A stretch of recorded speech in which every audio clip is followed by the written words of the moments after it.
कहा जाता है, जब मां लक्ष्मी और कुबेर स्वयं प्रसन्न हो जाते हैं तो घर में धन, सुख और समृद्धि अपने आप आने लगती है। लेकिन ये कृपा हर किसी को नहीं मिलती। केवल वही पाता है जो सच्चे मन से इस मंत्र को सुनता है। शास्त्रों में वर्णित ये दुर्लभ मंत्र मां लक्ष्मी और कुबेर देव दोनों की कृपा एक साथ प्राप्त करने का माध्यम है। सुनिए ये दिव्य मंत्र और महसूस कीजिए कैसे घर में स्वतः धन की ऊर्जा प्रवाहित होती है।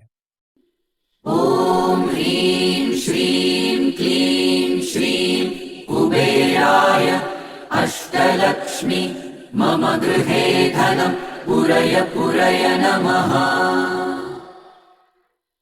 ॐ ह्रीं श्रीं क्लीं श्रीं कुबेराय अष्टलक्ष्मी मम गृहे धनं पुरय पुरय नमः।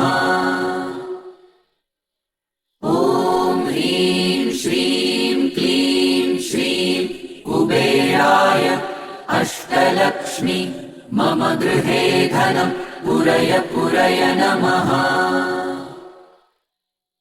ॐ ह्रीं श्रीं क्लीं श्रीं कुबेराय अष्टलक्ष्मी मम गृहे धनं पुरय पुरय नमः।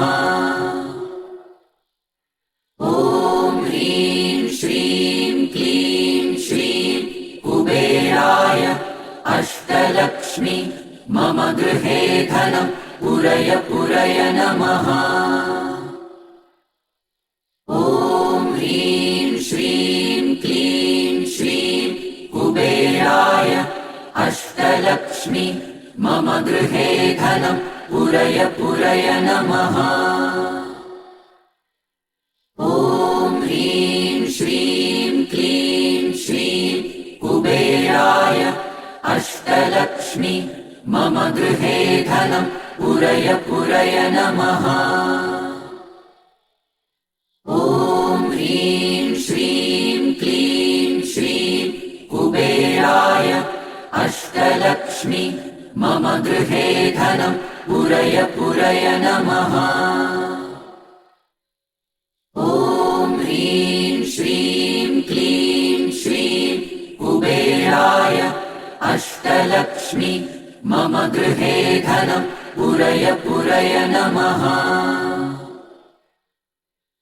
ॐ ह्रीं श्रीं क्लीं श्रीं कुबेराय अष्टलक्ष्मी मम गृहे धनं पुरय पुरय नमः।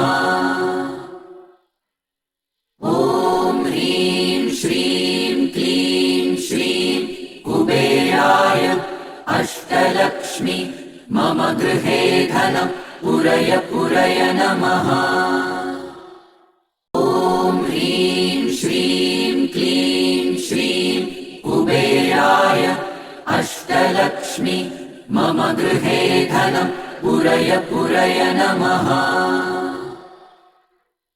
ॐ ह्रीं श्रीं क्लीं श्रीं कुबेराय अष्टलक्ष्मी मम गृहे धनं पुरय पुरय नमः।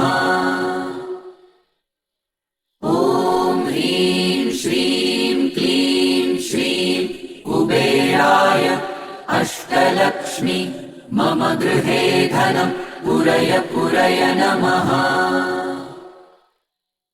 ॐ ह्रीं श्रीं क्लीं श्रीं कुबेराय अष्टलक्ष्मी मम गृहे धनं पुरय पुरय नमः। ॐ ह्रीं श्रीं क्लीं श्रीं कुबेराय अष्टलक्ष्मी मम गृहे धनं पुरय पुरय नमः। ॐ ह्रीं श्रीं क्लीं श्रीं कुबेराय अष्टलक्ष्मी मम गृहे धनं पुरय पुरय नमः। ॐ ह्रीं श्रीं क्लीं श्रीं कुबेराय अष्टलक्ष्मी मम गृहे धनं पुरय पुरय नमः। ॐ ह्रीं श्रीं अष्टलक्ष्मि मम गृहे धनं पुरय पुरय नमः।